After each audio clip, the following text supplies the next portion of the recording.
Mesdames, Messieurs, ici Éric Rémy. Et Amélie Paul. Bienvenue à cette édition de la semaine du 27 avril 2014 de Laval et compagnie. Chaque semaine à l'émission, on traite de l'actualité lavalloise sous toutes ses formes, culturelles, communautaires, sociales, politiques, ainsi que le monde des affaires. Laval et compagnie, c'est tout ça et plus encore.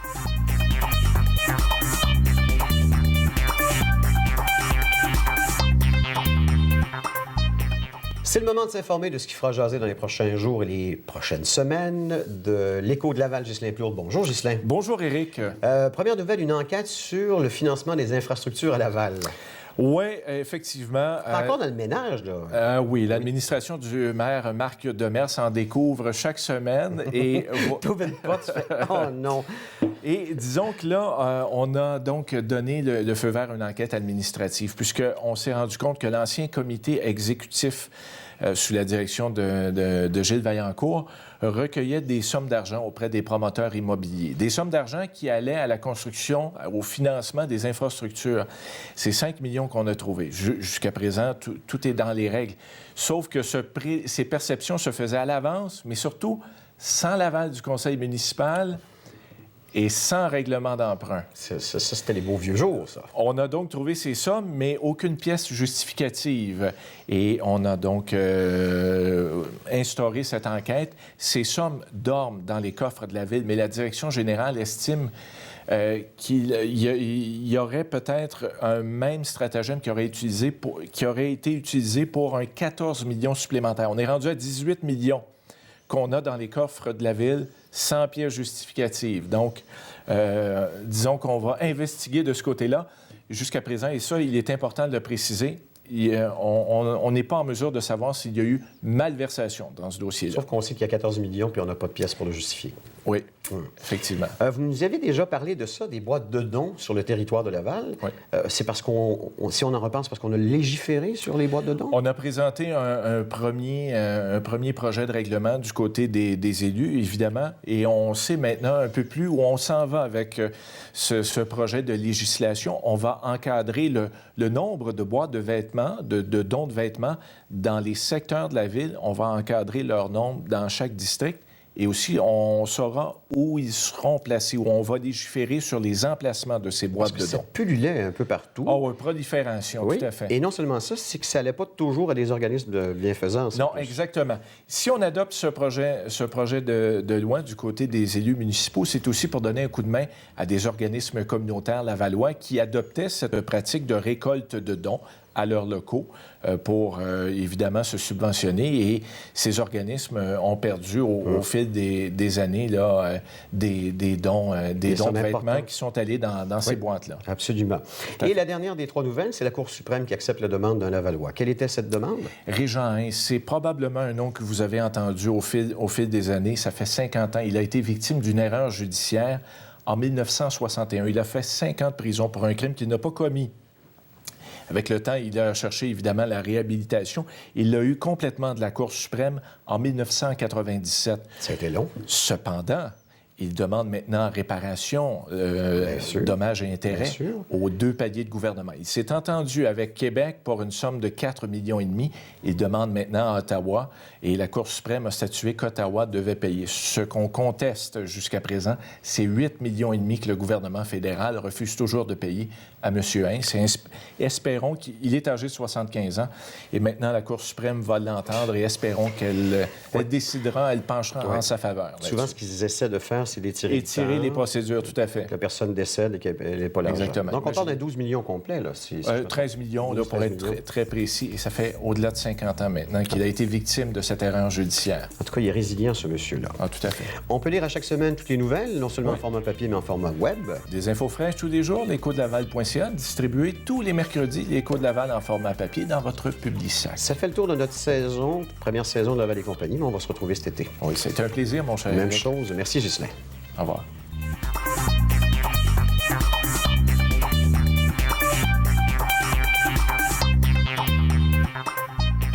Cette semaine, à 450 Sport, on reçoit encore une fois Michel Hogg pour faire suite à la chronique du 30 mars dernier qui parlait du coaching mental. Bonjour, Michel. Bonjour, Sarah. Comment ça va? Ça va très bien, merci. Alors, merci d'être venu aujourd'hui, encore une fois, en studio pour faire suite à la chronique. Donc, on avait abordé beaucoup de sujets la dernière fois, dont les éléments qu'il faut travailler lorsqu'on fait de la préparation mentale. On avait parlé des objectifs, dont la motivation, le fait qu'il faut se concentrer sur les bonnes choses, la visualisation aussi, l'introspection après une compétition. Qu'est-ce qu'on a appris à travers ça? Est-ce qu'on a atteint nos objectifs? Donc, beaucoup de questions qu'on s'était posées. Oui. Et on s'était laissé sur... On parlait de l'objectif SMART. Là. On venait tout juste d'aborder l'objectif. Donc, aujourd'hui, on va aller un petit peu plus en profondeur sur l'objectif SMART. Donc, est-ce qu'on pourrait répéter encore une fois qu'est-ce que c'est l'objectif SMART? Exactement. Donc, l'objectif SMART, c'est un objectif, c'est une façon de définir un objectif. Donc, on va s'assurer que notre objectif va être spécifique, mesurable, ambitieux, réalisable et fixé dans le temps. Quand je travaille avec les athlètes, je rajoute 3 autres lettres à cet acronyme qui est le PPP.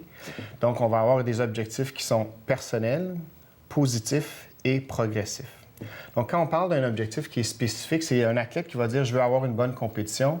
C'est quoi une bonne compétition? Est-ce que ça pourrait être plus spécifique que ça? Donc, je vais finir dans le top 5 ou je vais finir avec 2 minutes de moins sur mon temps. Donc, on va essayer d'aller chercher quelque chose de plus précis, plus détaillé. Donc, ça revient un peu avec le fait d'avoir un objectif fixe, se fixer quelque chose de concret. Là. Puis de le définir. Donc, quand on dit spécifique, c'est qu'on veut qu'il soit détaillé, qu'il faut qu'il soit précis. Avoir une bonne saison, c'est assez général. Donc, on va essayer d'aller chercher un petit peu plus de détails dans notre objectif. Le M au niveau de mesurable, exactement. Donc là, encore là, c'est, bon, si je dis je veux avoir une bonne saison, c'est quoi une bonne saison? Est-ce que je veux avoir une fiche en haut de 500? Est-ce que je veux aller diminuer mon temps de 2 minutes, de 30 secondes? Donc, encore là, c'est est-ce que je vais être capable de le mesurer, savoir si j'ai atteint ou non mon objectif? Il faut être en mesure de le mesurer, savoir si je l'ai atteint ou non. Ambitieux, ça veut dire qu'on va sortir un peu de notre zone de confort. Si j'ai un rythme de course qui me dit que je fais 1 kilomètre à tous les 5 minutes, puis que mon objectif reste dans cette zone de confort-là, donc je n'aurai pas nécessairement la volonté ou je n'aurai pas l'ambition d'aller chercher un nouvel objectif. Donc, c'est pour ça qu'on dit qu'on veut avoir un objectif qui est ambitieux, c'est qu'il nous sorte de notre zone de confort. Puis souvent, ça nous aide aussi à s'améliorer. Puis c'est en sortant de notre zone de confort qu'on découvre qu'on n'est pas si mal pour différentes disciplines aussi. C'est ça. Puis si on reste trop proche de ce qu'on est capable, à un moment donné, la motivation, ça va venir jouer sur notre motivation, ça va venir jouer sur notre engagement. Donc, on veut un objectif qui est ambitieux, qui nous amène à passer à l'action, à passer à une autre vitesse. On le veut ambitieux, mais on le veut réalisable pour le R. Donc, on veut qu'il reste atteignable. On veut qu'il reste dans notre... Il veut nous sortir de notre zone de confort, mais on ne veut pas être démotivé parce que ça reste inaccessible. Mais moi, je prends souvent l'exemple, par exemple, si on veut courir un marathon, puis si on n'est pas capable de monter les escaliers, puis on a de la misère avec notre cardio, bien, c'est pas le temps de courir un marathon. Exactement. Puis c'est dans cette dynamique-là. Est-ce que j'ai les capacités? Est-ce que j'ai les habiletés? Est-ce que j'ai les ressources pour courir un marathon? Si je veux m'entraîner pour courir un marathon, il faut que je cours 3, 4 fois semaine. Je peux pas dire j'ai juste une soirée, puis dans 3 mois, je courrai mon premier marathon. Ça marchera pas de cette façon-là. Donc, on est dans le R pour réalisable et fixé dans le temps pour temporel, le T. Donc, on va se dire, d'ici 2 mois, d'ici 3 mois, dans la prochaine saison, dans les prochains trimestres, on veut avoir une manière de, si on veut le réaliser, si on veut l'évaluer, quand est-ce que je fais cet exercice-là. Donc, on veut le fixer dans le temps. Parce que ça prend du temps aussi quand on décide qu'on s'entraîne puis qu'on veut se mettre en forme pour vrai et qu'on veut atteindre un certain objectif. Ça prend du temps, là. C'est pas du jour au lendemain, non, c'est ça. Il faut se donner le temps. Puis en se fixant dans le temps, on va être en mesure aussi d'évaluer est-ce qu'on est sur le bon plan? Est-ce qu'on peut devancer la réalisation de notre objectif ou il faut prévoir un petit peu plus de temps parce qu'on a une blessure, parce que donc c'est quelque chose qui peut être joué au niveau du calendrier. Et puis les 3 P, donc les personnels progressifs et positifs. Bien, on va prendre progressif, un peu comme on se disait, c'est qu'en quelque sorte, il faut être en mesure de le fixer dans le temps, il faut être en mesure de se fixer et de dire, dans 1 mois, où est-ce que je vais être? Dans 3 mois, qu'est-ce que je veux faire? Je ne peux pas courir un marathon en me levant demain matin en disant c'est ce que je veux atteindre. Je vais commencer par me fixer un 5 km, un 10 km, un demi-marathon. Donc, il va être progressif, exactement. Il va être suivi par rapport à une certaine étape qui vont être atteintes. Personnel, souvent, c'est qu'on se dit souvent, je vais travailler le personnel au niveau des entraîneurs. Il faut que l'athlète veuille embarquer cet objectif. C'est pas un athlète, c'est pas un objectif qui va venir d'un coach, qui va venir d'un parent. Il faut que l'athlète veuille... Personnellement, travailler sur Exactement. ça. Il faut qu'il soit accroché à cet objectif-là. Il faut que ça vienne de lui. Faut que ça ne peut pas être imposé par quelqu'un extérieur. Donc, ça ne peut pas être un coach, ça ne peut pas être un entraîneur, ça peut pas être un parent qui va dire « ça, c'est important pour toi, ça, c'est ton objectif pour la saison ». Il faut que l'athlète le définisse par lui-même. Okay. Donc, c'est pour ça qu'on dit un objectif personnel. Et puis, le dernier P, donc positif. Positif, c'est que souvent, les athlètes, on va dire « OK, je ne veux pas chuter ». Si déjà on est dans notre tête qu'on va chuter, si on se dit qu'il ne faut pas chuter, c'est qu'on a déjà dans la tête une idée qu'on risque de chuter. Mais c'est ça, il ne faut pas avoir peur de l'échec non plus. Là. Non, exactement. Puis l'échec par rapport à l'objectif, souvent, c'est... Moi, je dis, bien, un échec, c'est une expérience. Hein? C'est quelque chose, quand on essaie d'atteindre un objectif, on a un travail à faire, puis on se fixe un objectif en se disant, c'est ce que je voudrais atteindre. Quand je ne l'atteins pas, ce n'est pas nécessairement un échec, c'est un résultat différent que ce que je pensais. Oui, on apprend de nos erreurs aussi. Exactement. Bien, merci beaucoup, Michel Hogg. C'est tout le temps qu'on avait. Alors, pour ceux et celles que ça intéresse, M. Michel Hogg, professionnel en coaching mental, vous pouvez le rejoindre sur son adresse qui va défiler en bas de l'écran.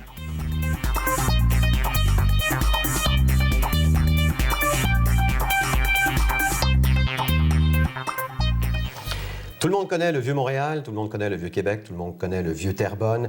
Ce sont des pôles d'attraction touristique et culturelle et économique. Nos deux prochains invités savent faire la même chose avec le quartier du Vieux-Sainte-Rose. J'ai le plaisir de recevoir M. Alain Bellemare, qui est vice-président de l'Association des citoyens et amis du Vieux-Sainte-Rose, et Clotilde Béchard, qui est chargée de projet ou coordonnatrice de projet pour la Fondation Rue Principale. Merci d'être ici à Laval et compagnie. Le Vieux-Sainte-Rose, d'abord, je connais très bien le petit quartier qui est magnifique. Qu'est-ce que vous voulez faire avec le quartier du Vieux-Sainte-Rose? Qu'est-ce que vous voulez améliorer? En fait, ce qu'on vise à l'association, c'est un développement harmonieux, futur, harmonieux en fonction du caractère patrimonial et du caractère culturel du Vieux-Sainte-Rose. Est-ce que c'est devenu un pôle d'attraction en ce moment ou pas encore tout à fait? Si vous revenez 30 ans en arrière, c'en était un. C'était un lieu de villégiature avec, une vie sociale et artistique qui était très importante, surtout le soir. Maintenant, aujourd'hui, c'est relativement mort. Ce que les gens remarquent, c'est qu'on est en déclin. Probablement que le déclin est comme stoppé, mais on n'est pas non plus en remontée. Donc, on est en réaction ou on est en action pour que finalement, on revienne à un niveau plus intéressant là, au niveau de la structure sociale, puis au niveau là, du caractère, si vous voulez, ou du potentiel d'animation et de vie du quartier. Et c'est là qu'entre en jeu la Fondation Rue Principale, Clotilde. Qu'est-ce que vous faites avec cette association de citoyens pour les aider justement dans leur démarche? Bien, en fait, ce que la Fondation, ce qu'on peut faire, ce qu'on peut apporter comme expertise, nous, on travaille depuis plus de 30 ans en revitalisation socio-économique. Revitalisation, donc, des quartiers centraux, des artères principales. Nous, notre approche, qu'est-ce que c'est? Bien, c'est une approche participative où on veut justement venir redonner aux quartiers centraux, aux centres-villes, un petit peu leur lettre de noblesse. Parce qu'on sait que les centres-villes, les quartiers patrimoniaux ont perdu, dans beaucoup de cas, un petit peu de leurs caractéristiques d'origine. Puis les centres-villes se déplacent. Exactement. Il y a beaucoup de déplacements de la fonction commerciale. Tout ça, c'est quelque chose qui est vivant, qui bouge énormément. Donc, nous, notre travail, c'est vraiment de venir ramener une vitalité dans ces quartiers centraux-là. Donc, vous faites de la consultation pour l'association, c'est ça, au juste? Bien, pour l'instant, c'était plus des échanges qu'on a eus avec l'association. Il n'y a pas eu on n'a pas de mandat comme tel, donc on est en discussion à ce niveau-là.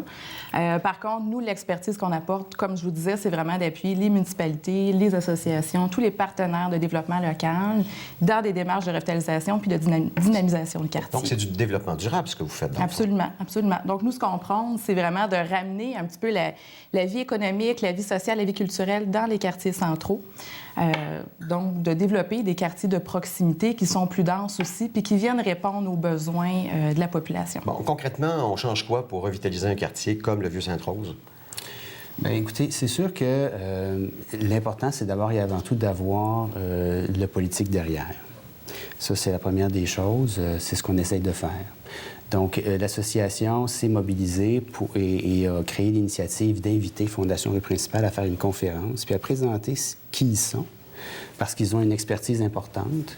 C'est un moyen extraordinaire, très bien structuré, pour mobiliser finalement les différents acteurs d'un quartier pour faire en sorte qu'on ait effectivement un développement durable. Donc, c'est sûr que ça prend le politique. Donc, notre initiative était finalement d'inviter quiconque intéressé, et on avait effectivement des gens, là, des paliers gouvernementaux présents lors de cette conférence-là. Mais ça prend aussi une mobilisation citoyenne. Hein. Je pense que ça aussi, c'est très important. Ça prend aussi une mobilisation des commerçants. Il y a une association des gens d'affaires du Vieux-Sainte-Rose qu'on a invité également.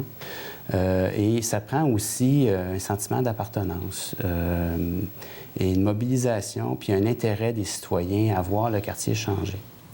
Donc, ça, c'est quelque chose que l'association essaie de mettre en place. Ça fait un an et demi qu'on existe, donc c'est relativement récent.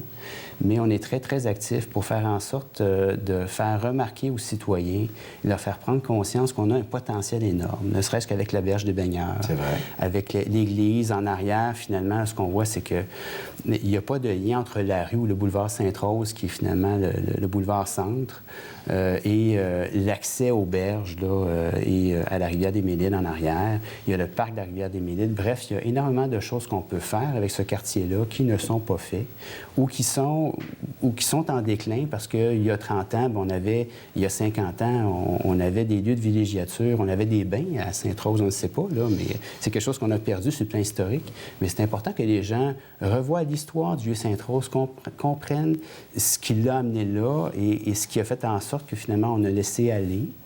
Pour différentes raisons, puis on juge personne, mais l'idée, c'est de ramener finalement Sainte-Rose là, à un potentiel intéressant. Bon, s'il y a des gens qui nous regardent et qui se sentent interpellés par cette mission que vous vous êtes donnée tous les deux, est-ce qu'on va à fondationrueprincipale.qc.ca? Est-ce que c'est là qu'on va avoir les informations? Oui. Ou sur le site de l'Association des citoyens amis du Vieux-Sainte-Rose. On a un site web et on a aussi une page Facebook sur le même nom. Bon, c'est long, ce genre de revitalisation-là. Hein? On parle quand même, quoi, de 5 ans, 10 ans au moins? C'est un processus qui n'a jamais de fin, hein, la revitalisation.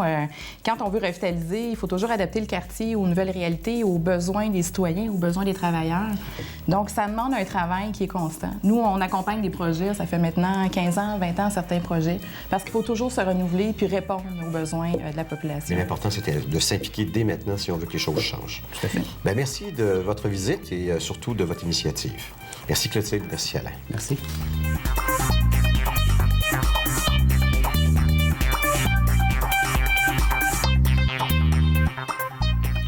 Le 7 avril dernier, les Québécois et Québécoises ont été appelés à aller voter pour un nouveau gouvernement qui allait les représenter à l'Assemblée nationale. C'est le Parti libéral qui a été élu majoritairement, ayant à sa tête Philippe Couillard, qui vont représenter les Québécois pour une durée de 4 ans maintenant.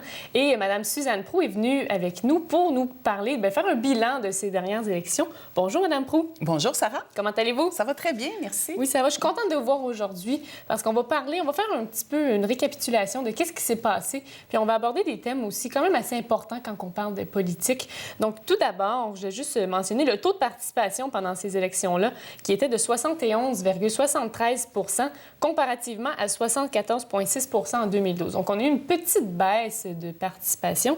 Et concernant les sièges, donc maintenant on a un Parti libéral majoritaire. Le Parti québécois, donc, dont vous représentez, a perdu 15 sièges aux mains des libéraux. Et les libéraux sont également allés chercher 5 sièges à la CAQ. Alors, juste pour... on va faire un bilan général. Un portrait. Oui, un portrait général. On a Pauline Marois qui a annoncé sa démission suite à la défaite du Parti québécois. Et on a Manon Massé, représentant une députée pour Québec solitaire, qui est devenue la 3e députée de Québec solitaire avec Françoise David et Amir Kadir qui vont être présents à l'Assemblée nationale. Donc, ça, c'est les grands titres de la dernière campagne. Oui, donc, oui. vous vouliez aborder des thèmes. Donc, je vous laisse aller sur qu'est-ce que vous aimeriez parler. Je pense que ça a été un grand choc, si je peux parler là, du point de vue mais du Parti québécois, non seulement du Parti québécois. Je pense que l'ensemble des partis, honnêtement, personne n'avait vu venir l'ampleur de ce raz-de-marée libéral qui a déferlé sur le Québec. Ça a été un grand choc, bien sûr, pour plusieurs élus. En fait, un grand choc pour l'ensemble des élus et pour plusieurs qui n'ont pas été réélus, dont Mme Marois. Alors, ça a été quand même pour nous assez majeur là, comme choc. Maintenant, je pense que le Parti québécois doit prendre acte. Vous savez, quand on se retrouve devant un résultat comme celui-là, on a beaucoup de questions à se poser. Il faut prendre le temps de faire une nécessaire réflexion. Il faut avoir l'humilité aussi, comme parti, d'analyser le plus objectivement possible ce qui s'est passé. Et il faut aussi entendre comme il faut le message. Parce qu'à un raz-de-marée comme celui-là, il y a un message que les citoyens ont envoyé à leurs élus. Et si on peut revenir quelques instants sur la campagne, je pense que au niveau de l'ensemble des partis politiques et même de l'ensemble des citoyens au Québec, je pense qu'il y a une unanimité à l'effet que la campagne a été dure, difficile. Et ce n'est pas le type de campagne, je pense, que les gens souhaitaient. Et ce n'est pas le type de campagne que les partis politiques souhaitaient non plus. Donc, je pense qu'on a à revoir au Québec nos façons de faire. Qu'est-ce qu'on souhaite? Comment on veut? Qu'est-ce qu'on attend d'une campagne politique lorsqu'il y a des élections? Et comment on peut mieux laisser place au message qu'aurait à livrer chacun des partis et chacun des candidats. Et puis, vous vouliez aborder l'aspect des députés qui sont présents dans une circonscription, par exemple les députés municipaux, l'importance qu'ils ont et qu'est-ce qu'ils peuvent faire pour leur communauté. Vous vouliez aborder un sujet par rapport à ça? En fait, parce que tout ça, cette façon de faire, je pense, nous re-questionne sur la place qu'occupent les élus locaux. Parce que, vous savez, on a beau être un député impliqué, qui travaille bien dans sa circonscription, qui est engagé, qui est présent. En fait, c'est moins de 5 % du résultat final. L'implication et l'engagement d'un député local, et ça, tout parti confondu. Donc, moi, je trouve que ça remet en question, ça nous fait nous questionner. On devrait faire une réflexion là-dessus. Quel est le rôle qu'on laisse à nos députés locaux dans chacune des circonscriptions? Si, de toute façon, les gens vont voter pour un parti ou pour un chef, est-ce que c'est vraiment nécessaire d'investir autant de temps et d'énergie à faire campagne localement si, de toute façon, les citoyens ne s'y intéressent pas? D'où le nécessaire questionnement. Comment on peut, à ce moment-là, mieux faire passer les messages qu'on a à passer? Donc, est-ce qu'on devrait faire ça autrement? Je prends l'exemple de la campagne. Vous savez, quand chacun des chefs, pendant une campagne électorale, a un autobus de médias qui le suit partout. Toujours, partout, chaque jour. Est-ce qu'on a vraiment besoin de ça? Est-ce qu'on a besoin de médiatiser à outrance? Je dirais à outrance, oui. Chaque geste, chaque parole dite dans une journée de campagne par chacun des chefs, ça fait en sorte qu'il y a des images, il y a des éléments qui tournent en boucle et qui vraiment viennent saturer, je pense, les médias et qui, par le fait même, viennent saturer les citoyens. Et ça vient lourd à porter aussi pour le oui. candidat là, qui se présente. Oui, oui.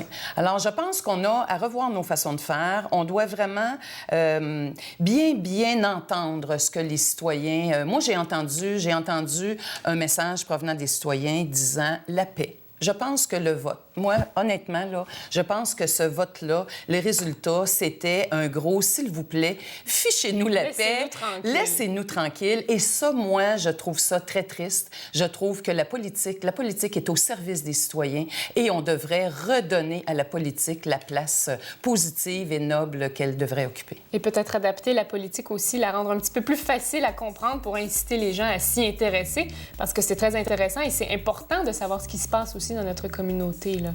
Définitivement, je pense qu'on a toute une éducation à faire par rapport à la politique. Parfait. Bien, merci beaucoup, Mme Proulx. Et puis, bonne chance pour la suite, pour ce qui va se passer. Je vous souhaite de réussir. C'est sûr que vous allez réussir, mais bonne chance pour vos futurs projets. Merci beaucoup. Vous êtes très gentille. Ça fait plaisir.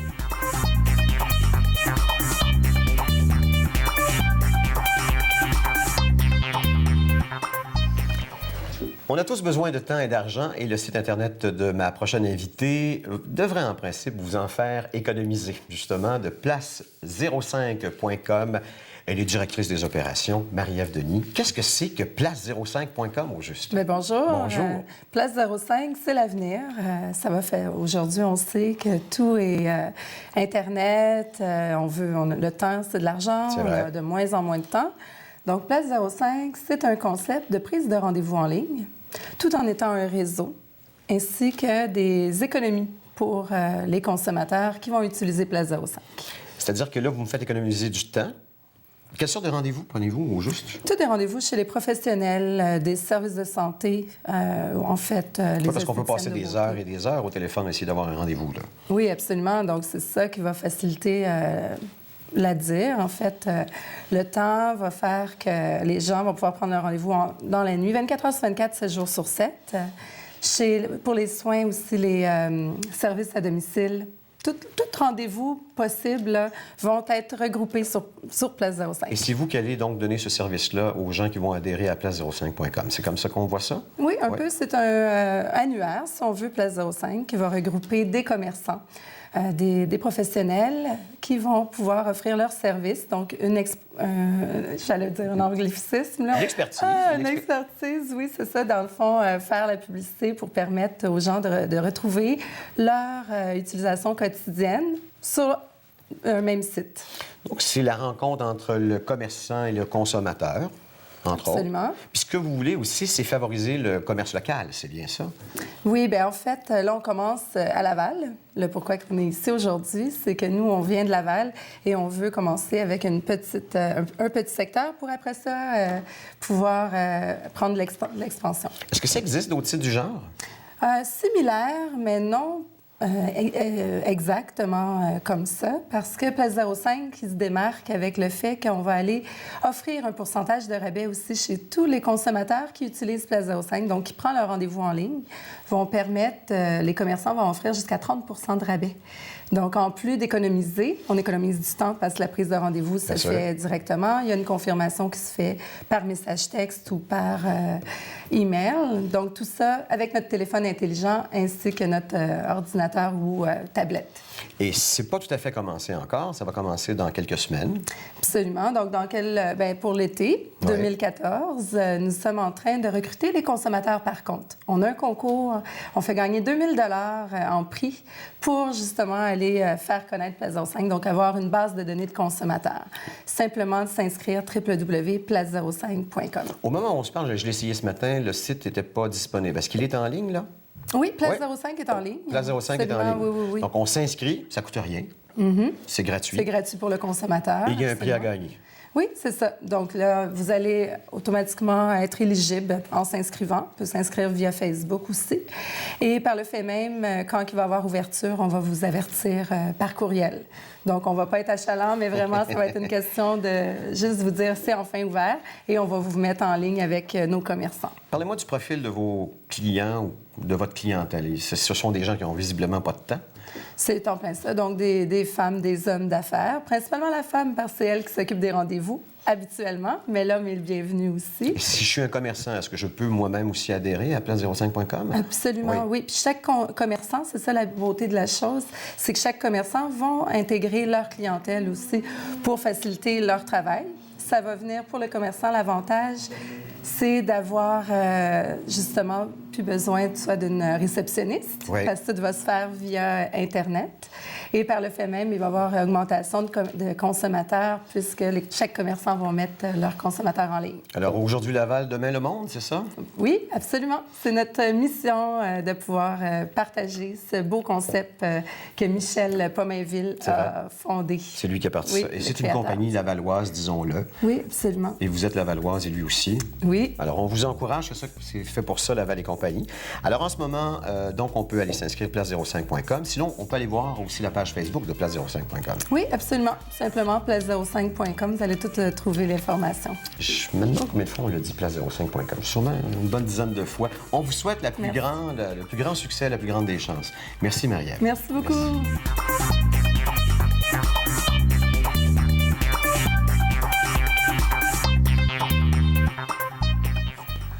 Ça, les gens qui sentent bon, mais pas trop. Aujourd'hui, Odile Chevalier nous parle de parfums. Bonjour, Odile. Bonjour, Amélie. Toujours un plaisir de te retrouver. Bien, merci, et pareillement. Merci. Donc, les parfums, comment choisir le bon? Est-ce qu'on y va avec les familles olfactives? Comment ça marche? Habituellement, souvent, on se dirige vers les mêmes familles affectives. Tu le sais, tu aimes des fragrances. Bon, il y en a entre 6 et 10 selon, ça varie. C'est-à-dire que tu as les familles de base tout le temps et tu as des familles qui sont ajoutées. Alors, je vais te les nommer. Les familles olfactives, tu as les floraux, évidemment, qu'on connaît tous. Les boisés, c'est le cèdre, le santal. Tu as les orientaux. Les orientaux, tu as souvent de la vanille que tu Comme retrouves... celui que tu portes. Oui, celui que je porte, mais je vais t'en reparler parce qu'il y a des notes surprenantes aussi dans celui que je porte.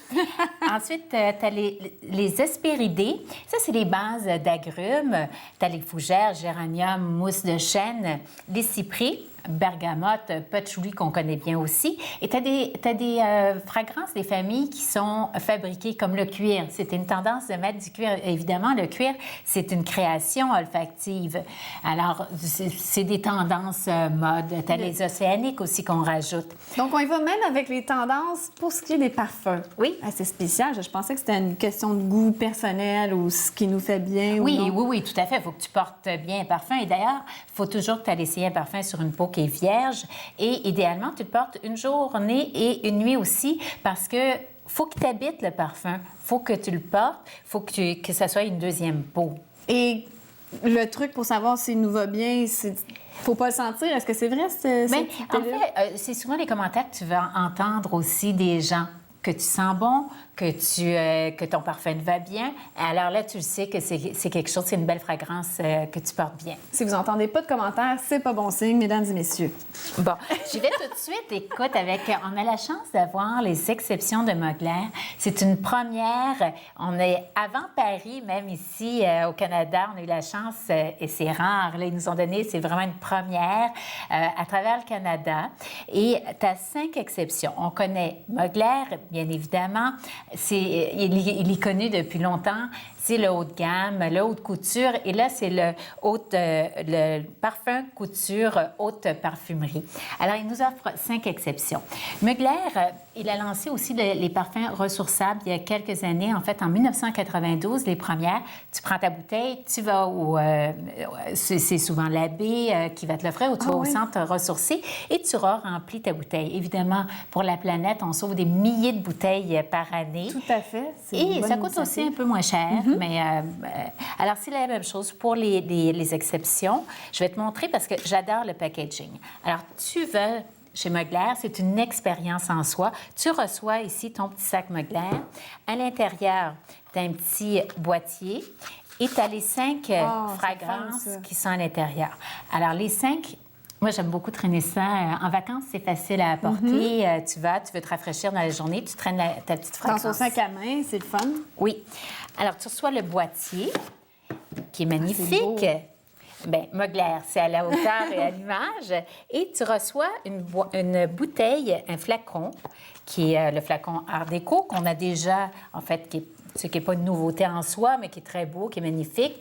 Il est vide. Tu t'en vas, là, c'est l'abbé qui a l'exclusivité de Mugler. Tu vas chez l'abbé, tu fais l'expérience. Ici, tu as tous les testeurs des fragrances et tu remplis ta bouteille avec ta fragrance à toi. Celui de ton choix. Celui de ton choix. C'est génial, ça. Oui, ce qui est génial aussi, ce sont des fragrances autant pour hommes que pour femmes. Les deux se portent parce que, je vais te les dire, écoute, sont extraordinaires. C'est tout, t'as l'Oriental Express, le Chypris, Fougère Furieuse, Suprafloral, Over the Musk. Et ce que Mugler a fait, c'est qu'il a pris les fragrances et il a ajouté un invité dans chaque fragrance. Alors, c'est pour ça que c'est des parfums d'exception parce que chacun, quand tu vas prendre un floral, comme le floral, tu retrouves de l'encens. Il a fait des mélanges que tu ne fais pas habituellement. Fait qu'ils sont tous aussi surprenants les uns que les autres. Il faut aller les essayer. Excellent. Alors, écoute, je pourrais t'en parler la journée au complet. Dans les nouveautés, tu as chez Dior ici, on connaît, j'adore Dior. Et là, c'est le voile qui est sorti pour le printemps. Tu as aussi la petite Miss Dior. On adore le flacon. C'est magnifique. Les bouteilles sont tellement belles. Oui, on aime se parfumer, mais on aime aussi le flacon. Oui, c'est le fun. Tu as Dior pour homme. C'est le beau Robert Pattinson qui est l'image maintenant pour cette fragrance. Et quand tu veux aller aussi dans des fragrances moins dispendieuses, écoute, tu as Avon qui fait des belles fragrances. Ici, tu as une bourrine de corps aussi pour l'été qui est beaucoup plus légère. Il y en a qui n'aiment pas l'odeur plus forte des parfums, donc on peut y aller avec ça ou les eaux de toilette. Oui, puis aussi, on change de fragrance. Hein. L'été comme l'hiver, l'été, on porte quelque chose qui est plus frais. Et je veux te parler de Fruits et Passion aussi. Alors là aussi, tu vois, la bouteille est magnifique. Oui. Et pour que ta fragrance tienne plus longtemps, je t'ai apporté la famille complète. Alors, tu peux utiliser le gel de douche, la crème de corps, la crème à main. Tu vas sentir un petit peu plus longtemps. Ta fragrance va tenir un petit peu plus longtemps aussi. Merci beaucoup, Odile. Merci à toi.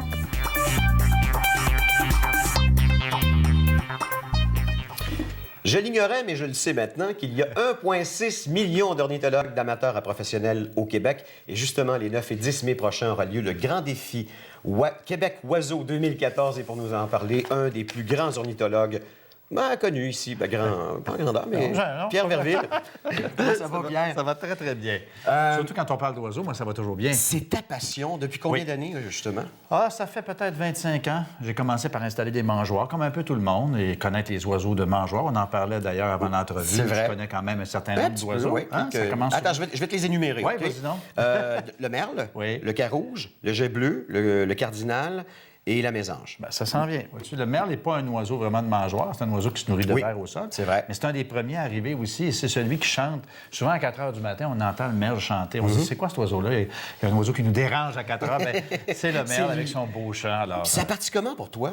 Bien, c'est ça. J'ai installé des mangeoires à un moment donné. On avait loué un chalet, et puis on installe des mangeoires, et puis je vois des oiseaux, c'était l'hiver, des oiseaux super beaux, des gros becs errants, des oiseaux jaunes avec un masque. Je dis, mais c'est quoi? C'est des oiseaux de la Californie. Alors, j'avais acheté un livre, j'ai commencé à les identifier comme ça. Et vraiment, j'ai eu la piqûre quand j'ai fait mon premier voyage au Costa Rica en 1990. J'ai fait un voyage et j'ai eu la piqûre. J'ai rencontré des ornithos, des vrais, et qui m'ont vraiment guidé. Moi, depuis ce temps-là, mon Dieu, j'ai une tonne de documentation que je me suis fait venir, que j'ai lu, j'apprends des chants d'oiseaux. C'est ma passion. Je manque un peu de temps pour le terrain, mais là, je vais pouvoir me reprendre, puisqu'il y a le grand défi Québec Oiseau, où là, justement, je vais être avec 3 ornithologues professionnels. C'est des fous, là, qui sont sont plus pétés que moi, ils en mangent vraiment. Et pendant 24 heures, le 8 et le 9 mai, le 9 et le 10 mai, de 18h à 18h, nous, on sera à l'île de Boucherville, les 4, à observer le plus grand nombre d'espèces possibles. Fait que tu notes à chaque fois que tu vois une espèce d'oiseau, c'est ça? On va les noter et on est plusieurs, à peu près 200 participants au Québec. Et le but de tout ça, c'est de ramasser des fonds, bien sûr, pour la conservation des habitats et des espèces en péril, si on peut. Mais ça sert aussi, dans le fond, à une espèce de recensement, non? Parce qu'à ce moment-là, on connaît un peu la santé ça aide aussi, ça aide aussi. Il y a différentes façons de faire ça, mais ça aide aussi. Et c'est surtout très amical aussi. C'est une rencontre amicale parce que là, on va changer nos informations. Donc, pendant 24 heures, on est ici au même endroit. À peu près. C'est-à-dire, on a, je sais pas, je pense que c'est 50 pieds ou 500 pieds, je me souviens plus. Je suis pas très bon là-dedans, mais on va délimiter un certain périmètre. Voilà. Et de là, on s'en tient à ça. On peut pas voir, si on sort de ce périmètre-là, eh bien, c'est pas bon, l'observation est pas bonne. Alors, j'amène mon télescope et surtout mes oreilles. Moi, c'est mes oreilles que je vais amener parce que j'apprends beaucoup les oiseaux au chant, parce que c'est une façon vraiment extraordinaire d'apprendre les oiseaux. Et des oiseaux, au printemps, lorsqu'ils arrivent, bien, ils chantent. À l'automne, ils ne chantent plus. Mais la nuit, ça chante pas, un oiseau? Bien, c'est-à-dire que, oui, il y a des oiseaux, des hiboux, des choses comme ça, mais c'est sûr que nous, je me suis informé parce que moi, c'est la première fois là, que je vais le faire. Alors, j'ai dit aux autres, coudons, est-ce qu'il faut rester éveillé toute la nuit? Parce qu'il faut être 2 à voir l'oiseau. C'est des groupes de 2 à 4, mais il faut qu'au moins 2 personnes aient vu l'oiseau pour vraiment l'homologuer, dire, OK, je l'ai vu, c'est vrai, attester l'observation. Alors, donc, c'est ça. C'est que, je dis, est-ce qu'il y a des choses à voir la nuit? Non, mais l'affaire, c'est que jusqu'à la tombée du jour, il va en avoir, ça, c'est sûr, et très, très, très tôt le lendemain matin. Mais ça prend des jumelles? Ça prend des jumelles. Est-ce que ça prend un micro avec un... Non, rien de ça? L'avantage de ce loisir-là, c'est qu'il n'y a pas de hiérarchie là-dedans. C'est que, moi, je me souviens, on est parti un groupe d'ornithos ensemble. Ça peut aller de l'éboueur au dentiste. C'est parce que ça ne demande pas de sous. C'est ça que j'aime de ce loisir-là. C'est très démocratique. C'est pas aussi oisif qu'on pourrait le croire. Il faut quand même se déplacer. Il faut se déplacer, il faut connaître les habitats, il faut essayer d'apprendre les chants d'oiseaux. Non, c'est pas... Mais ça nous sensibilise à l'environnement. Puis, par exemple, il y a beaucoup des insectes, ça diminue beaucoup au Québec. Et puis, 75 des espèces insectivores, des espèces d'oiseaux, ont disparu depuis une trentaine d'années parce que, justement, il n'y a pas suffisamment d'insectes. Alors, donc, il faut faire attention aux pesticides et tout. C'est ça, et tout exactement. Donc, c'est une façon de sensibiliser. Alors, on peut s'inscrire ou appuyer une équipe en ce moment. Ou appuyer une équipe. Alors, québecoiseau.org, Voilà. ORG. C'est les 9 et 10 mai prochains, partout à travers le Québec. Partout à travers le Québec. Mais toi, particulièrement, au Moi, parc ça va des être îles de au Boucherville. Et là, je vais pouvoir coucher là, ce qui est à peu près, ce qui n'est pas légal, normalement. Donc, le matin très tôt, les 4 fous vont être en train de faire des observations. Puis sinon, tu as toujours de ton côté professionnel à la semaine prochaine. La semaine prochaine, la FLAC mensonge qui va revenir. Qui va revenir aussi saison 2. Il y a Juste pour rire cet été où j'anime un gala sur les politiciens avec André-Philippe Gagnon. Il y a une émission d'oiseaux aussi qui s'en vient, je ne peux pas trop en parler bientôt. Donc, ça, c'est le genre de comblé. Bon, on va te souhaiter un bon été, puis surtout un beau grand défi Québec Oiseau. Merci beaucoup. Merci, Pierre. Allez, tout le monde.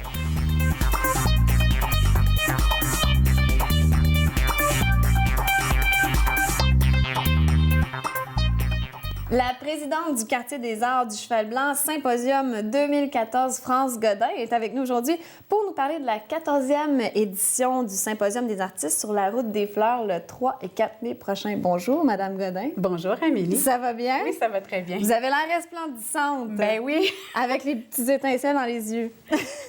Donc, le Symposium à Sainte-Dorothée, c'est quoi exactement cet événement? C'est un événement qui a lieu aux 2 ans. Donc, on a un symposium qui est sur la route des fleurs. C'est un 11 km de route. Ce sont des artistes qui vont peindre devant public les 3 et 4 mai prochains.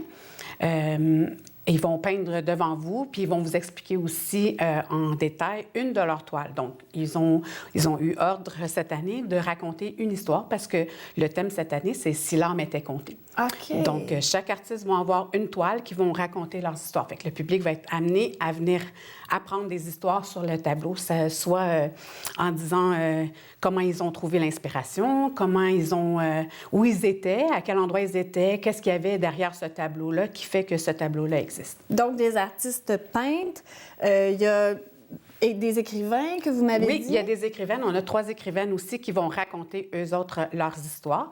Il y a Sylvia Garland, Mme Edna Arsenault-McGrath et Mme Kimpton.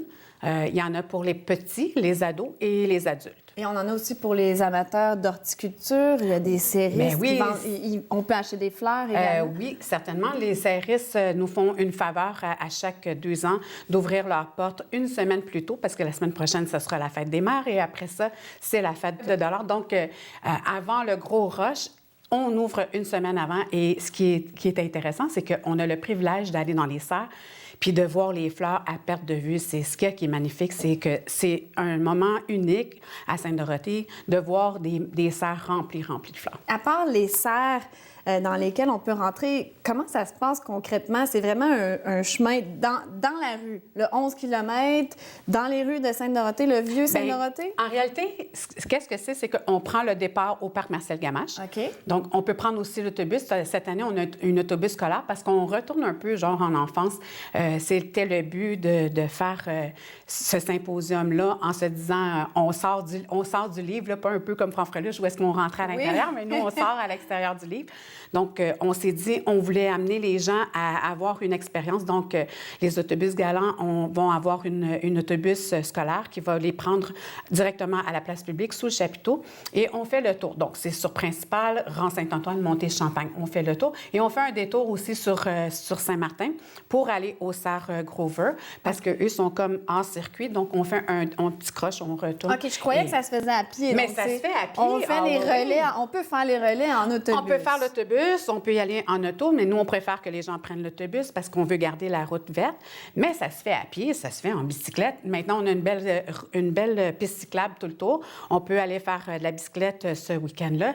Et on fait à pied, naturellement, parce qu'on a invité les gens qui font le géocaching à venir faire la route des fleurs avec nous. C'est quoi ça, le géocaching? Le géocaching, c'est c'est une façon de prendre de l'air en marchant avec un peu plus, on dirait, avec des possibilités de faire ça électroniquement. Parce que les gens ont besoin d'un petit GPS et qui va les indiquer où se cachent les caches. En réalité, ça s'appelle des caches. On en a fait... trésors? Bien, c'est des petits trésors, mais c'est aussi des cachettes où est-ce qu'il y a des... C'est vraiment miniature, là, je les ai vus. C'est des petits rouleaux qui sont insérés dans des petites bobines en métal, on les rouvre en tout cas. Bref, et les gens doivent signer leur nom dès qu'ils l'ont trouvé et remettre ça en place. Donc, c'est les gens qui sont adeptes de ça peuvent, si les gens veulent voir qu'est-ce que c'est, peuvent aller au www.geocaching.com. Puis, nous, on va vous inviter aussi à aller sur notre site Internet pour aller voir plus d'informations, le www.qacb.ca. Excellent. Donc, si je comprends bien, c'est une genre de petite chasse au trésor qu'on peut faire en même temps qu'on visite les artistes. Les artistes. Et les artistes peintres qui font leur peinture devant le public sont installés comme ça à l'extérieur ou dans leurs ateliers? Ou comment ça la plupart des artistes vont être dans les salles, sauf pour le parc Marcel Gamache. Les gens sont à l'extérieur, vont peindre sous chapiteau. C'est comme ça fonctionne. Les gens sont à l'intérieur. Mais on vous invite aussi à venir voir le prix Coup de cœur qui est dans le centre communautaire. Il y a tous les artistes peintres qui sont présents sur la route des Fleurs vont avoir une toile et on invite les gens à venir voter pour le prix Coup de cœur. Puis voir aussi les toiles. Je me suis associée aussi avec la Fondation des maladies du cœur parce que ma mère est décédée en 2012 suite à une maladie du cœur. Donc, je veux faire quelque chose de spécial. À chaque 2 ans, on s'associe toujours avec une association quelconque pour remettre des sous. Donc, il va y avoir des petits tableaux, des 10 par 10, que les artistes vont nous remettre volontiers. Et nous, on va les vendre en encan silencieux pour permettre de ramasser des sous. Une belle initiative. Et aussi... Il faut que je te dise que cette année, on fait aussi quelque chose de bien spécial dans chacune des serres. Il y aura des dégustations. Donc, des dégustations de confitures de fleurs. Il y a des confitures de toutes les... Dans le fond, toutes les fleurs qui peuvent être mangeables. Ensuite, il y a dégustation barbecue. Il va y avoir une dégustation de fleurs comestibles qu'on pourra manger au Château Taillefer, il y aura une dégustation de vin, mais c'est sur des heures limites. Il faudra vérifier sur la carte qu'il y a des heures où est-ce qu'on va pouvoir y aller. Dégustation de chocolat de chez Maria-Stéphanie et dégustation de miel local de M. Boisvert. Bien, excellent. Les dates à retenir, 3 et 4 mai sur la route des Fleurs à Sainte-Dorothée, avec pour thème « Si l'art m'était compté ». Merci beaucoup, Madame. Merci.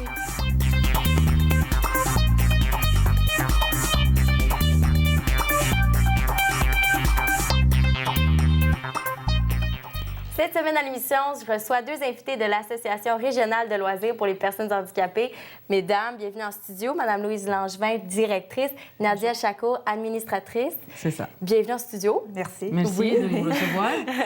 Alors, parlez-nous de la mission de l'association. Bien, en fait, l'association est un organisme à but non lucratif qui a pour mission de promouvoir l'importance de la pratique du loisir chez les personnes handicapées. Peu importe leur âge, leur sexe, leur type de déficience, il est important pour les personnes d'avoir accès à des loisirs et des sports au même titre que l'ensemble de la population. Souvent, même dans les mêmes endroits. Donc, on parle d'activités intégrées. Par exemple? Par quel type d'activité? On aurait des activités sportives de groupe ou individuelles. On peut parler de soccer, on peut parler de basketball, on peut parler d'activités comme ça au niveau du sport. De loisirs, c'est autant de loisirs créatifs, des arts, la culture sont des activités de loisirs également. Oui, exactement. Et vous avez également fait un voyage, Madame Chakour. Oui, cet organisme a décidé de faire un voyage. Vu que ces jeunes ne peuvent pas voyager seuls, et on voulait leur montrer, on voulait montrer au monde entier que ces jeunes-là, qu'ils ont une différence, mais qui peuvent vivre normalement comme les autres. Fait qu'on a choisi un pays francophone pour ces jeunes, et c'était le Maroc. Fait qu'on a pris un groupe de personnes déficientes, et on a été au Maroc. On a visité 5 villes au Maroc. Et en même temps, vu que l'organisme, c'est culturel et de loisirs, fait qu'on a adapté les deux. On a été rencontrer des écoles au Maroc de la trisomie et des déficiences intellectuelles pour voir si on peut faire des échanges, pour voir qu'est-ce qu'eux font, leur expérience, qu'est-ce que nous, on peut leur apporter comme expérience. Et en même temps, on a montré que ces jeunes-là, ils ne sont pas seuls dans le monde. Dans un autre continent même, il y a des jeunes comme eux qui vivent cette déficience. Et ils ont été très touchés en voyant, même j'ai un qui a dit « Ah, je suis content que je ne suis pas seule dans ce monde, qu'il y a d'autres comme moi. » De le réaliser et de voir qu'ils ne sont pas seuls dans le monde et qu'ils peuvent apprendre beaucoup de choses et qu'ils peuvent voyager comme tout le monde. Malgré leurs difficultés, ils ont fait ça très, très bien et ils étaient vraiment... captifs à apprendre des affaires comme le pays. Ils ont visité le pays, ils ont trouvé la nourriture, c'était pas la même, les hôtels. On a été 5 villes, on a été à Casablanca, on leur a montré beaucoup de choses à Casablanca et on a été voir des écoles. On a été à Fès, on a été à Agadir, on a été à Rabat, qui est la capitale du pays. Et on a été à Agadir à la fin pour faire le loisir et finir ça. Avez-vous fait différentes activités une fois au Maroc pour... Les activités, c'était plus culturel, pour voir le pays, voir qu'il y a d'autres mondes dans d'autres continents qui vivent, et en même temps, voir les écoles. Fait que c'était ça notre but de voyage. Et parlez-nous un peu des programmes que vous offrez. De l'association. Pour faire la promotion et la sensibilisation du public en général, c'est sûr que nous avons un événement qui s'appelle le Gala Reconnaissance Laval, Visage d'or. Ça en vient assez vite, en juin. Oui, c'est ça. Ça vient... habituellement, c'est au tout début juin. C'est dans le cadre de la Semaine québécoise des personnes handicapées qu'on le fait. Et ça a pour objectif premier de sensibiliser justement la population, les organismes et les entreprises à l'importance d'intégrer. Donc, lors de l'événement du 1er juin, on reconnaît, lors du gala, justement, ces entreprises qui ont fait de l'intégration au cours de l'année précédente et qui ont permis aux personnes de... vraiment, on déborde peut-être du cadre du loisir au niveau même du travail, de l'éducation, du loisir, du sport et de l'art et de la culture. Puis également, en parallèle, on reconnaît les personnes handicapées qui, elles, ont fait l'effort de s'intégrer justement dans ces mêmes sphères-là.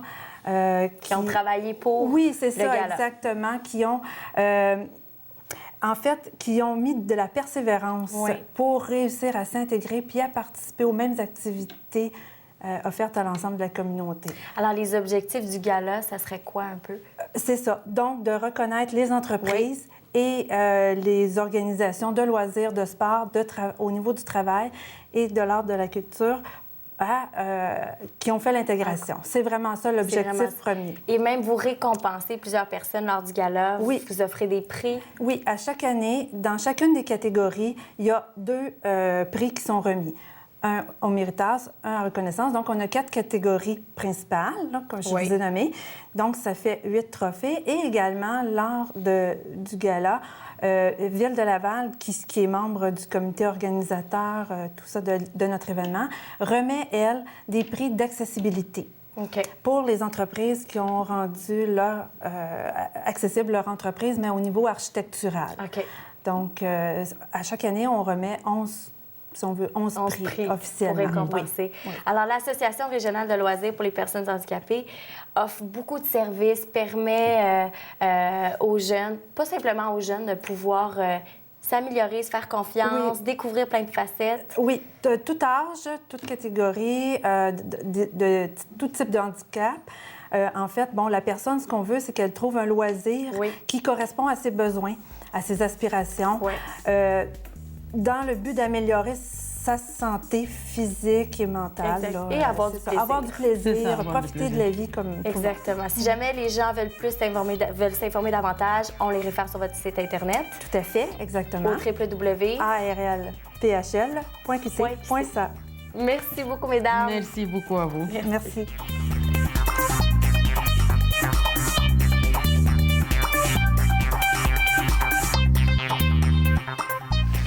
Alors que son bébé dans son ventre donne des coups de pied et des coups de coude, elle donne des coups de main aux gens qui, justement, font du bénévolat. C'est notre bénévoliste en chef, Peggy Belland, avec sa chronique Mille merci. Ça se passe toujours bien, oui? Oui, très bien. OK. J'aime ça que tu dises que moi, je donne des petits coups d'optimisme aux gens puis que je parle des personnes qui font le bien. Pour la dernière chronique, c'est notre dernière de la saison. C'est ça. J'avais envie de vous donner des trucs pour être optimiste avant de vous parler de notre personne extraordinaire de cette semaine. En fait, je vous dirai pas tous les trucs. On va prendre des notes, vas-y donc. J'en ai répertorié 4 ou 5 que je trouve vraiment intéressants. Ils disent de rayer la plainte de notre vocabulaire. Rayer la plainte. Pratiquer le contentement intérieur. Ça, c'est vrai. On n'est jamais assez satisfait de ce qu'on a. Apprendre à lâcher prise. Vivre dans le moment présent. Et s'entourer de gens positifs. C'est bon. Donc ça, c'est tous des trucs pour être plus optimiste. OK. Je trouvais ça très bon. Puis la dernière personne que tu nous présentes, c'est l'autre gouverneur, c'est ça? Oui, le gouverneur centre. Et c'est une personne qui sait très bien s'entourer de gens positifs. Ça fait 23 ans qu'elle est dans le mouvement de l'optimisme international. Et c'est M. Roch-Daigle. Monsieur Daigle, vous êtes gouverneur pour l'année 2014-2015, entre autres pour la région de Laval, mais vous avez tout un territoire à couvrir. Expliquez-nous un peu votre rôle. Notre rôle, c'est pour le côté des jeunes, être présent dans toute la région, qu'est-ce que vous mentionnez, qui fait partie de Laval, fait partie de l'île de Montréal, fait partie de la Montérégie, tant côté ouest que côté la Rive-Sud. Et on longe un peu la Naudière et ces places-là. C'est un peu qu'est-ce qu'on a comme participation de territoire qui est quand même assez grand. Et puis on est là pour tous les jeunes puis la communauté. Et de plus en plus vers nos aînés aussi, il y a des choses qu'on fait autre qu'on aide pour les aînés à faire, à les rendre joyeux, on va dire, dans le temps des fêtes, le temps de Pâques, ces choses-là. On essaie de travailler beaucoup avec tous ces gens-là. Oui, puis vous m'avez dit que vous êtes fixé quand même un gros but là, pour l'an prochain, créer des partenariats avec le milieu et nos écoles. Qu'est-ce qui se passe à ce niveau-là? Le partenariat au niveau des écoles, c'est pour nous permettre de montrer aux écoles qu'est-ce qu'on peut leur apporter en temps d'activité. L'art oratoire, l'art s'exprimer, génie en herbe, la dictée et plusieurs autres activités qu'on a là, qu'on va même créer pour le secondaire, qu'on va appeler ça « Fais-moi ta pub ». Ça va être du travail d'équipe que les jeunes vont pouvoir faire avec ces gens-là. Fait que côté de l'école, pour ça qu'on veut avoir une meilleure entrée et faire un programme pour pouvoir rentrer dans les écoles et les commissions scolaires. Et en plus, on va aller aussi avec la portion des garderies un peu après l'école, quand ils finissent à l'école 3h, 3h30. Ils s'en allent souvent jusqu'à 6h dans des CPE, je pense qu'ils appellent. Et puis, à partir de ce moment-là, utiliser ces gens-là et apporter nos concours, nos ateliers pour pouvoir aider les jeunes à faire quelque chose pour les faire enrichir. Vous, ça fait plusieurs années que vous vous impliquez dans les clubs optimistes auprès des jeunes. Qu'est-ce qui vous a motivé à commencer à faire du bénévolat? Ça a commencé par mon voisin, que lui qui était optimiste, et puis qu'on le voyait participer à des activités dans la communauté, ces choses-là. Et puis, à la fin de compte, à un moment donné, il m'a demandé de venir voir que ça avait l'air. Fait que j'ai rentré. La première année, j'étais plus comme observateur sur le siège arrière, on va dire, parce que on n'ose pas s'impliquer, on a trop plus de jeunes, on ne connaît pas le mouvement et ces choses-là. Et puis par après, quand on a vu où est-ce que c'était, des activités dans la communauté, des danses pour les jeunes, on avait tout ce côté des écoles, on aidait des clubs d'haltérophilie, on aidait des clubs qui allaient de côté, qui faisaient de la chanson, de la musique, qui allaient faire des compétitions un peu partout. Fait que c'est des dons qu'on donne pour aider les jeunes à aller participer dans d'autres municipalités et d'autres régions pour pouvoir les faire valoriser, puis les apporter réellement à leur plein potentiel. Puis en même temps, ça les occupe. Et puis, bien souvent, ils vont se faire un monde à eux autres et avec leurs amis qui est alentour. Fait que je ne veux pas dire qu'on les sort de la rue, mais on les fait participer réellement avec tout ce qu'ils font. Puis en même temps, on répond à bien des rêves que ces jeunes-là aussi ont aussi. En terminant, pour les gens qui nous écoutent, qu'est-ce que vous leur diriez là, à ceux qui disent « ils hésitent à faire du bénévolat », pourquoi ils devraient s'impliquer? Oui, c'est du bénévolat, oui, c'est du temps, mais c'est l'enrichissement réellement personnel. Voir le sourire des gens. Je peux vous dire rapidement des choses qui arrivent. Quand on fait des fois comme dans le temps de Noël, dans le temps de Pâques, ces choses-là, on fait des activités, les clubs font des activités, et puis on leur donne des cadeaux aux jeunes selon les âges, ces choses-là, même dans les écoles. Puis là, quand que souvent le parent vient te voir, et puis qui dit, vous savez, monsieur, si j'aurais pas eu ce cadeau-là, mon enfant n'aurait pas eu ce cadeau-là, ou mes petits-enfants, parce que souvent c'est les grands-parents qui viennent, il n'y en aurait pas eu à Noël. Il n'y aurait pas eu de chocolat à Pâques, ces choses-là. Ça, c'est le côté là, valorisant, c'est le côté de dire « Wow, on a accompli quelque chose, on a rendu des jeunes heureux. » Puis c'est ça qu'on a besoin, c'est des gens qui viennent nous aider à faire des activités, à amener leur idée, puis quand on voit la récompense, comme je dis souvent moi, aux membres, notre paye, là, c'est le sourire des enfants et des parents surtout. On voit tout le sourire dans vos yeux, Monsieur Daigle. Et au nom de la chronique Mille merci, on vous encourage à continuer et merci pour votre temps et de toute la différence que vous faites pour la communauté lavalloise, évidemment, tout le centre du Québec. On vous souhaite bonne chance pour votre année de gouverneur. Bien, on vous remercie beaucoup. Merci. Il y a un renouvellement du membership des optimistes. D'ailleurs, s'il y a des gens qui sont intéressés à donner de leur temps, puis aussi à, comment je te dirais, se faire même un nouveau réseau d'amis, parce que c'est un peu ça, les optimistes. On peut contacter les optimistes pour faire partie d'eux. Oui, il faut contacter Roc d'Aigle, qui est dans notre région de Laval.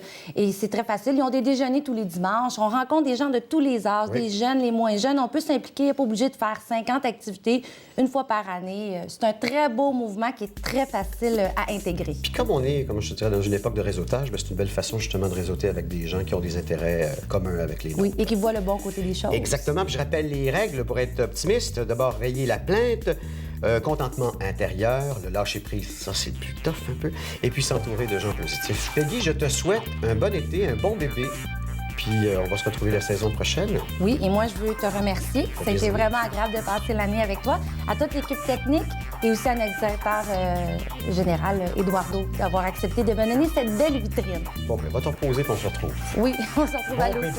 Merci, Peggy.